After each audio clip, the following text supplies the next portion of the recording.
Queremos darte gracias, Señor, porque nos amas, porque cuidas de nosotros. Por favor, Señor Jesús, quédate con nosotros. Ven a nuestros corazones y háblanos en tu bondad, amado Dios. Lo suplicamos, Jesús. Lo suplicamos, Señor. Amén. Amén, hermanos.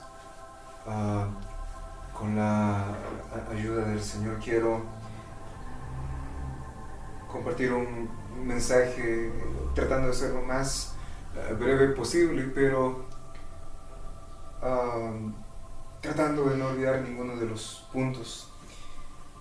Y tal vez no va a ser un mensaje tan agradable, tan animador, pero creo que es algo que Dios habló especialmente a mí, y entiendo si no es para todos, de verdad no tiene que ser para todos, pero es un mensaje para mí, y yo quiero tomar esta advertencia. Y quisiera basarme en el libro de Ezequiel, en el capítulo 8. Y leyendo esto, yo recordaba que la razón, no la razón, sino que la iglesia debiera ser una luz para el mundo. La iglesia debiera ser la sal de este mundo.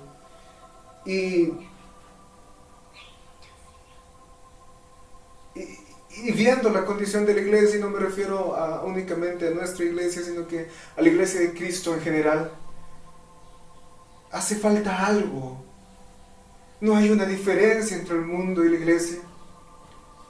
Escuchamos la misma música, contamos los mismos chistes, hacemos las mismas bromas, vestimos igual, visitamos los mismos lugares, tenemos las mismas conversaciones que ellos tienen.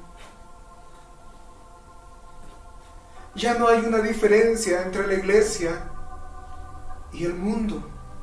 No hay una diferencia entre los cristianos y el mundo.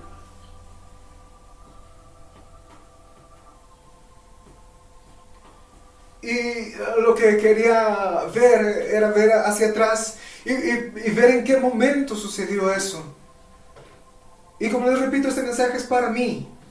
Dios me ha estado llamando la atención y he estado tratando de ver en qué momento comenzó en mi vida a dejar de ver una diferencia entre lo santo y lo profano. ¿Será que esto sucedió a todas luces? ¿Será que por la puerta entró el enemigo y llegó y se convirtió en el centro? ¿O será que fue poco a poco sin darnos cuenta? El libro de Ezequiel, en el capítulo 8, comienza a decir: en el 6º año del mes sexto, o sea, en junio, a los 5 días del mes, aconteció que estaba yo sentado en mi casa, y los ancianos de Judá estaban sentados delante de mí, y allí se posó sobre mí la mano de Jehová, el Señor. Ezequiel acá es parte de los líderes del pueblo. Él está con los líderes del pueblo y están hasta en su casa. Pero la diferencia que tenía Ezequiel, por lo menos veo yo leyendo lo que continúa, es que Ezequiel no estaba conforme. Ezequiel sabía que la iglesia estaba mal, que Jerusalén se había apartado de Dios. Él tenía una carga por la condición del pueblo. Y miré, dice el versículo 2 de Ezequiel 8, y he aquí una figura que parecía de hombre, desde sus lomos para abajo fuego, y desde sus lomos para arriba parecía resplandor, el aspecto de bronce refulgente. Y aquella figura extendió la mano y me tomó por las guedejas de mi cabeza. Y el Espíritu me alzó entre el cielo y la tierra y me llevó en visiones de Dios a Jerusalén, a la entrada de la puerta de adentro que mira hacia el norte, donde estaba la habitación de la imagen del celo, la que provoca a celos. Quiero tratar de entender lo que está sucediendo acá. Ezequiel está reunido con los ancianos y de repente él ve una visión y el Señor llega y lo toma del chongo y se lo lleva. Y de repente él es transportado hasta donde está el templo. Y ahí en la entrada del templo está la imagen que provoca a celos a Dios. Versículo 4. Y he aquí, ahí estaba la gloria del Dios de Israel, como la visión que yo había visto en el campo, y me dijo: hijo de hombre, alza ahora tus ojos hacia el lado del norte. Y alcé mis ojos hacia el norte, y he aquí al norte, junto a la puerta del altar, aquella imagen del celo en la entrada. En la entrada, en la puerta. Era lo primero que se veía. Estaba la imagen que provoca celos a Dios. ¿Qué imagen será esa que provoca celos a Dios? Creo yo que es cualquier imagen, cualquier cosa que toma el lugar de Dios. Éxodo 20, versículo 4 dice: no te harás imagen, ni ninguna semejanza de lo que está arriba en el cielo, ni abajo en la tierra, ni en las aguas debajo de la tierra. No te inclinarás a ellas, ni las honrarás, porque yo soy Jehová tu Dios, fuerte, celoso. Cualquier imagen, cualquier cosa que esté tomando el lugar de Dios, lo provoca a celos. Y está a la puerta. En el templo, ¿qué es la puerta? ¿Qué simboliza la puerta? Según Salmos capítulo 100, hace referencias a las puertas con la alabanza. Dice: entrar por sus puertas con acción de gracias, a sus atrios con alabanzas. También en Isaías 60, versículo 18, dice, refiriéndose al templo, dice que tus muros serán llamados salvación y tus puertas alabanza. Las puertas son alabanza.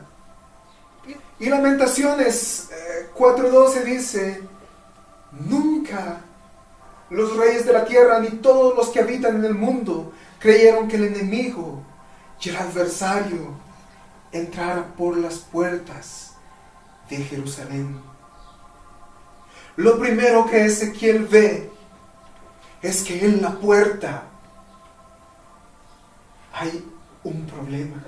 En la puerta, en la alabanza, se está provocando a celos al Señor. Versículo 6 de Ezequiel 8 dice: me dijo entonces: hijo de hombre, ¿no ves lo que estos hacen? Las grandes abominaciones que la casa de Israel hace aquí para alejarme de mi santuario. Pero vuélvete aún y verás abominaciones mayores.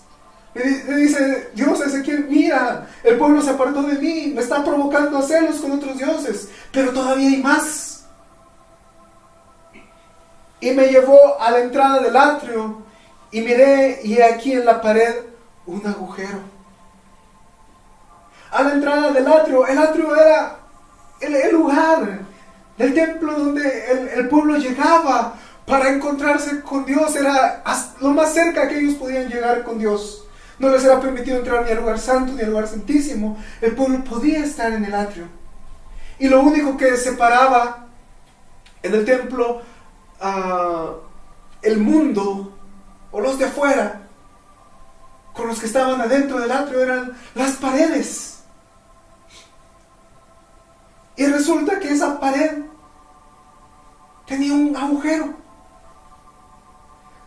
Esa pared dejaba filtrar lo de afuera hacia la iglesia, hacia el templo. Ya vimos que en la puerta habían problemas, pero encima la pared estaba agujereada. Y la calidad de las paredes era mala. Versículo 8 dice, y me dijo, hijo de hombre, cava ahora en la pared. No sé si Ezequiel llevaba una piocha o una pala para cavar en la pared, pero me da la impresión de que con sus manos pudo cavar en la pared. ¿Se imaginan una pared con la que puedan derribarla con las manos y hacer más grande el hoyo? Esa era la condición de los muros en el atrio. Versículo 9. Me dijo luego, entra y ve las malvadas abominaciones que estos hacen allí. Entré, pues, y miré, y he aquí toda forma de reptiles y bestias abominables, y todos los ídolos de la casa de Israel que estaban pintados en la pared por todo alrededor, y delante de ellos 70 varones de los ancianos de la casa de Israel. ¿Se recuerdan que Ezequiel estaba con los ancianos en el pueblo? Esa era la condición de los ancianos. Por eso es que me da la impresión de que Ezequiel tenía un corazón diferente. A él le dolía lo que estaba ocurriendo. Y en la habitación que entra Ezequiel, después de cavar, él encuentra una puerta, de cavar en el muro, él encuentra una puerta y ve que dentro de esa habitación hay reptiles dibujados, me imagino serpientes, ranas, no sé, todas estas abominaciones. Y ese era el templo de Dios. Versículo 11. Y delante de ellos estaban 70 varones de los ancianos de la casa de Israel, y Jaatanías, hijo de Safán, en medio de ellos. Todos los ancianos estaban cada uno con su incensario en su mano, y subía una nube espesa de incienso. Si ustedes recuerdan, el incienso es figura de las oraciones, de los sacrificios. En Apocalipsis 8:5, el incienso representa la oración. Y en el altar de Dios subía una nube de incienso. Pero en este templo lleno de ancianos corrompidos, hay una nube espesa que está subiendo. Hay muchas personas con incensarios y todos poniendo de su parte. Yo veo acá a un pueblo dispuesto a cumplir ritos, pero no dispuestos a hacerlo a la manera de Dios.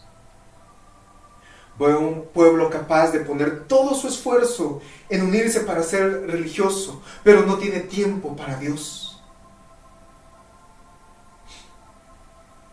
Yo conozco a personas que son capaces de cambiar su régimen alimenticio, de decir ya no debemos comer carne, tenemos que hacer esto y hacer otro, y son capaces de hacer hasta marchas, capaces de dejar de trabajar, capaces de vandalizar iglesias, capaces de exigir el asesinato de bebés que sea legalizado, capaces de decir todos somos iguales y profanar Biblias, profanar, quemar libros, poder hacer tantas cosas, pero no son capaces de hacerlo de la manera que Dios te manda.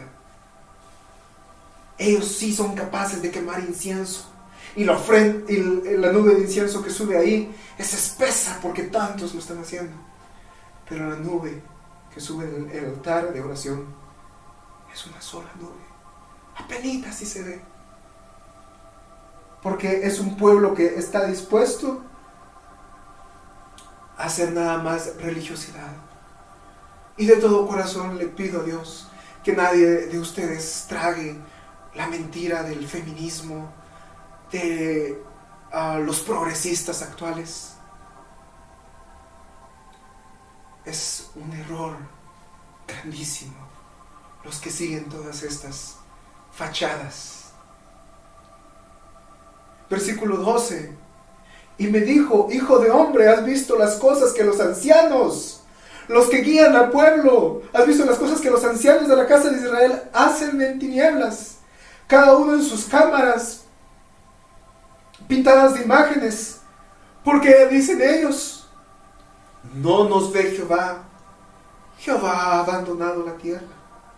Es un pueblo capaz de hacer alarde en público de una religión, de profesar una creencia, todos somos iguales, y de decir: yo sí soy religioso, pero no aman la intimidad con el Creador, no aman la verdad en lo secreto. Jóvenes que dicen: mientras mi papá no me ve, no hay problema, voy a hacer esto, voy a decir aquello, voy a comunicarme con estas personas, voy a escuchar esta música, voy a ver esto que sé que está mal.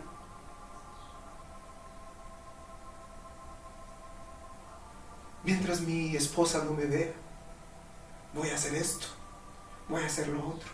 Mientras mi esposo no se dé cuenta, me voy a comunicar con estos. Porque dicen ellos: no nos ve Jehová. Me dijo después: vuélvete aún y verás abominaciones mayores. Y me llevó a la entrada de la puerta de la casa de Jehová, que está al norte, y he aquí mujeres que estaban ahí sentadas, endechando a Tamuz, o a Tamus, no sé. Luego me dijo: ¿no ves, hijo de hombre? Vuélvete aún y verás abominaciones mayores que estas. Nuevamente, somos capaces de seguir una religión. Tamus o Tamuz era el dios de la fertilidad que se adoraba en el área de Mesopotamia, y ellos creían que había sido muerto por un jabalí, y luego una diosa fue a resucitarlo. Entonces ellas se ponían a hacer, cuando no había lluvia o había sequía, ellos se ponían a endechar, a llorar por Tamuz, y ese rito era para decir que ay, pobrecito, se nos murió Tamuz, y que la diosa esta lo reviva. Somos capaces de seguir religiones ridículas mientras no sea la religión verdadera.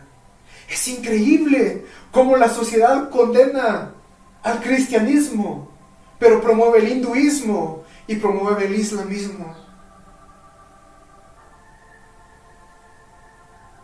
Y me llevó al atrio de adentro de la casa de Jehová, y aquí, junto a la entrada del templo de Jehová, entre la entrada y el altar, como 25 varones, sus espaldas vueltas al templo de Jehová, y sus rostros hacia el oriente, y adoraban al sol, postrándose hacia el oriente.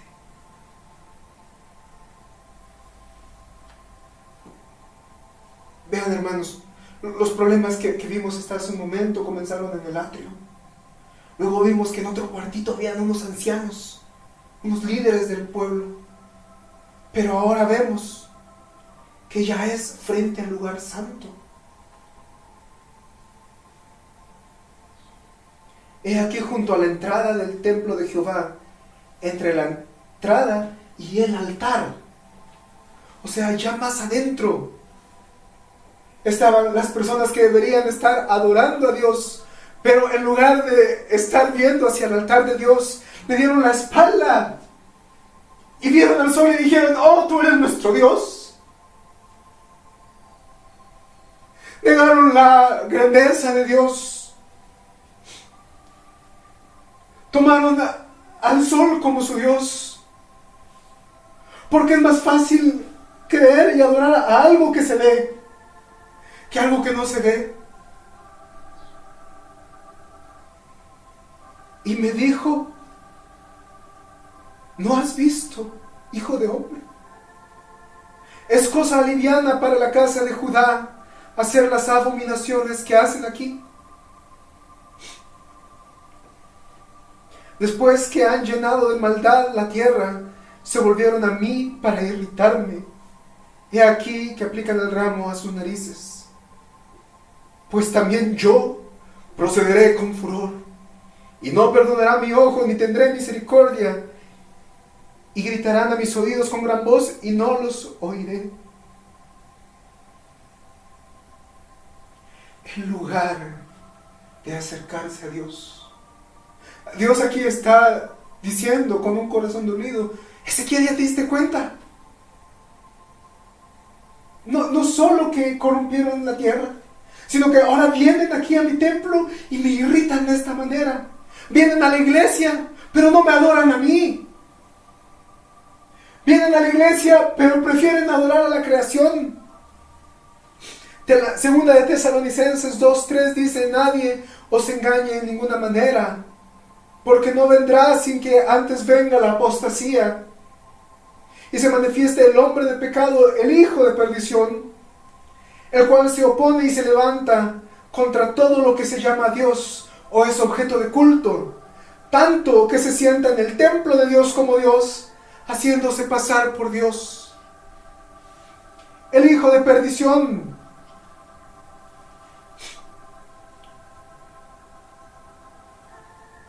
que la otra persona a la que se le da este título es a Judas, y es una gran casualidad que Judá o Judas signifique alabanza.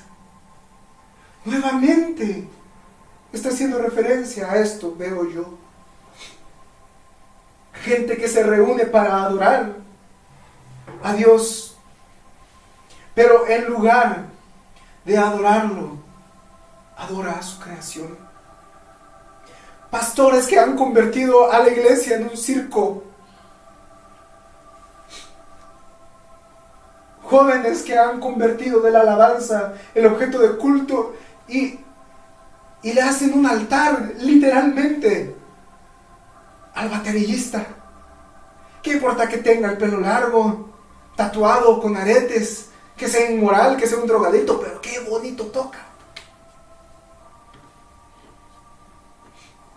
Personas que van a la iglesia, no porque el pastor predique la verdad, sino porque, ay, qué bonito lo que dice el pastor. Van por una plática motivacional en lugar de encontrarse con Dios. Pero hermanos, lo que me quebrantó, lo que me hizo pedazos fue entender que a pesar, ya se dieron cuenta del caos que estaba en este templo. Había un caos, un desorden horrible. Habían imágenes ahí en el templo. Estaban adorando a otros dioses. Entonces Dios dice: bueno, entonces yo también me voy a levantar contra ellos. Y en el capítulo 9, Dios dice: bueno, entonces que vengan los verdugos a castigar la tierra. Y vienen 6 personajes y traen herramientas para destruir. Uno de ellos está vestido de lino y trae un tintero de escribano. Pero dice, quiero leérselos. Versículo 2 del capítulo 9. Y he aquí que 6 varones venían del camino de la puerta de arriba, que mira hacia el norte, y cada uno traía en su mano su instrumento para destruir. Y entre ellos había un varón vestido de lino, el cual traía en su cintura un tintero de escribano.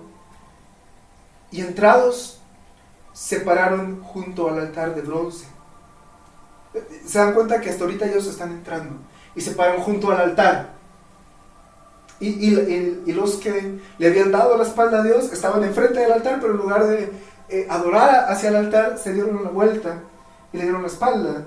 Y bueno, no la espalda, sino que pues buscaron el oriente. Pero dice que cuando estos seres, estos varones, en el capítulo 2, se pararon junto al altar, hasta entonces, en el capítulo 3 dice, en el versículo 3, perdón, dice: y la gloria del Dios de Israel se levantó de encima del querubín sobre el cual había estado. O sea, que todo el tiempo la presencia de Dios había descendido y estaba ahí, a unos pasos de estos hombres. Dios estaba ahí, porque dice que la presencia de Dios se levantó de ahí hasta que estos personajes, hasta que estos verdugos llegaron. La presencia de Dios estaba ahí, a pesar de la imagen del cerro, a pesar de los reptiles dibujados, a pesar de la actitud de los ancianos, a pesar de estos 25 varones que estaban adorando al sol. La presencia de Dios estaba ahí tan cerca de ellos. Dios diciéndoles: ¿no les gustaría estar conmigo un momento? El creador del universo, Él no necesita nada, estaba buscando comunión con su pueblo, con un pueblo imperfecto. Dejemos de poner excusas de primero voy a ponerme bien con Dios y hasta después me acerco a Él. No, Dios quiere que te acerques a pesar de tus imperfecciones. Está dándote la oportunidad de que te acerques a Él. Me está dando la oportunidad de que me acerque a Él. Pero yo le doy la espalda y prefiero poner mi vista en otras cosas.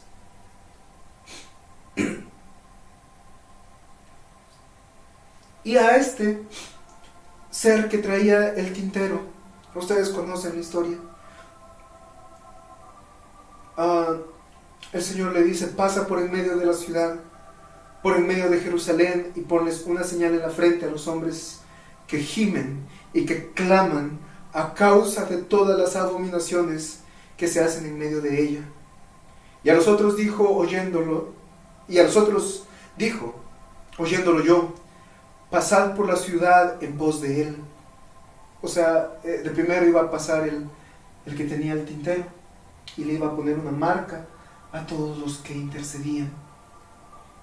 Y luego tenían que ir los verdugos. Pasad en pos de él y matad. No perdone vuestro ojo ni tenga misericordia. Matad a viejos, jóvenes, vírgenes, niños, mujeres, hasta que no quede ninguno. Pero a todo aquel sobre el cual hubiere señal, no os acercaréis, y comenzaréis por mi santuario. Me da la impresión de que fueron muy pocos, quizás solo Ezequiel, los que fueron marcados por estar intercediendo. Dios busca a personas que no tengan miedo de llamar el pecado por su nombre, que no seamos tolerantes, que no seamos amigables hacia el pecado. Y no me refiero a juzgar, me refiero a que nos duela el pecado que hay en el templo. En el templo. Nosotros somos el templo de Dios. Que nos duela el pecado que tenemos. Porque entonces luego nos vamos a preocupar por lo que está sucediendo en la iglesia y luego en el mundo. Pero clamemos por el pecado. que hay en el templo de Dios. Clamemos, gimamos por otros, por los que estaban hace años con nosotros y ahora se han alejado creyendo que no necesitan de Dios. Necesitamos interceder y clamemos a Dios diciéndole, no le digamos, Señor, perdónalos. Clamemos como Daniel, un hombre perfecto, un hombre que Dios amaba tanto. Y Daniel oraba y ayunaba y decía, Señor, te hemos fallado. Necesitamos clamar, necesitamos llorar, necesitamos ayunar por la condición de Israel, por la condición de Jerusalén. Porque entonces, como dice David en el Salmo 51, luego de que él fue perdonado, le dice, entonces enseñaré a otros tus caminos.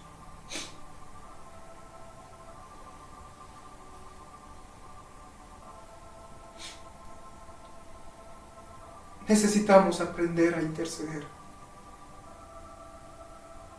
poniéndonos en ese lugar. Vean el gran caos que está viviendo el mundo ahora. Cada persona tiene una opinión que dar, que expresar. Pero muy pocos tienen por tema de conversación a Cristo. Muy pocos están tratando de salvar a las almas que están muriendo. Y no me refiero a la enfermedad que está siendo propagada. Me refiero a una enfermedad más grave, el pecado. Tenemos que interceder, tenemos que rogar, tenemos que llorar, clamar con todas nuestras fuerzas, reconociendo en primer lugar que no merecemos que Dios nos toque, que Dios nos hable.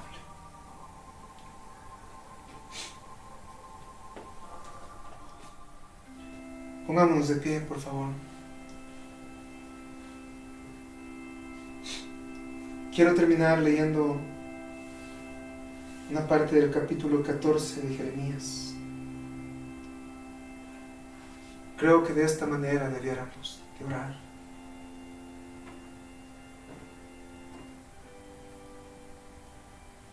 Reconozcamos que nosotros hemos fallado.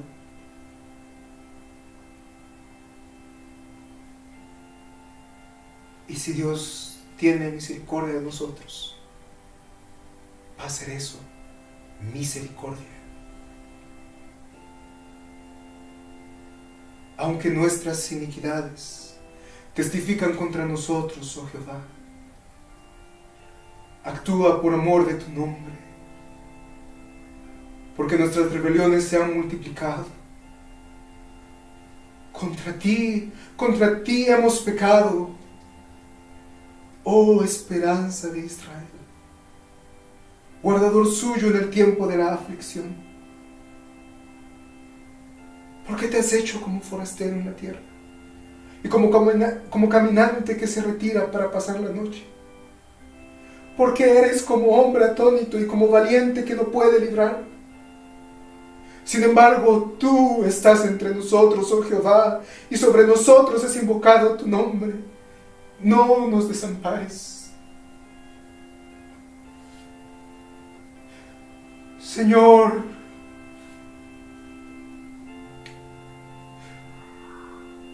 estamos confundidos en nuestra vergüenza. Estamos avergonzados, Señor,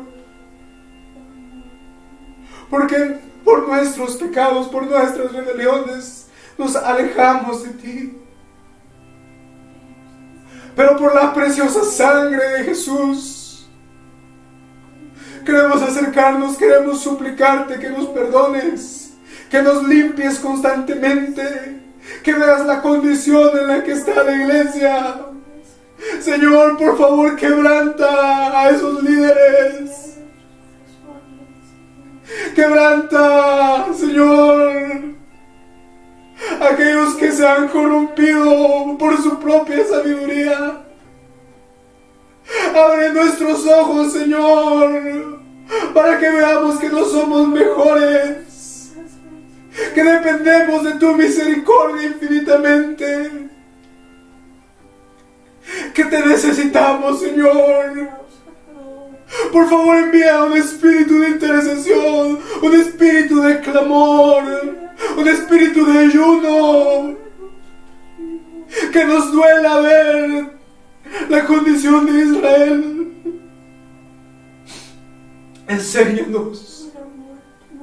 Enséñanos a clamar, Señor.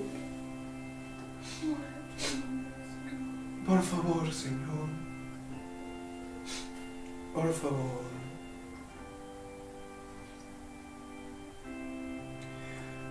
Oh Señor, clamamos ante ti, pues grande es nuestra cautividad.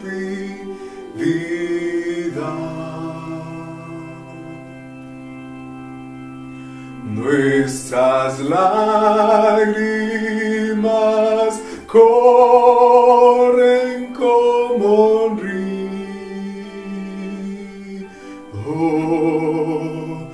derramando nuestro corazón.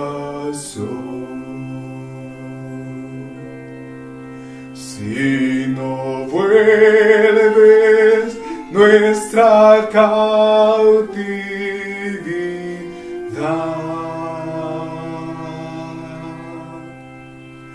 la niña de tus ojos morirá. Haz tu obra en Jerusalén,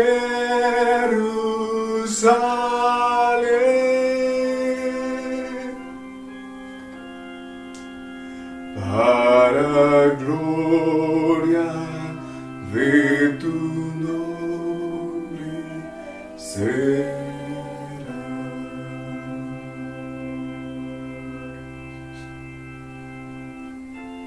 Ayúdanos.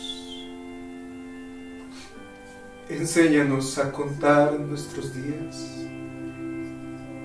para que traigamos sabiduría a nuestro corazón, para que entendamos que estamos en medio de días malos y nos urge ser una luz. Nos urge que la iglesia sea una luz al mundo. Señor, por favor, permite que se convierta en una carga para nosotros, que intercedamos, que aprendamos a interceder, a buscarte con todas nuestras fuerzas. Por favor, Jesús, no te vayas. No te vayas.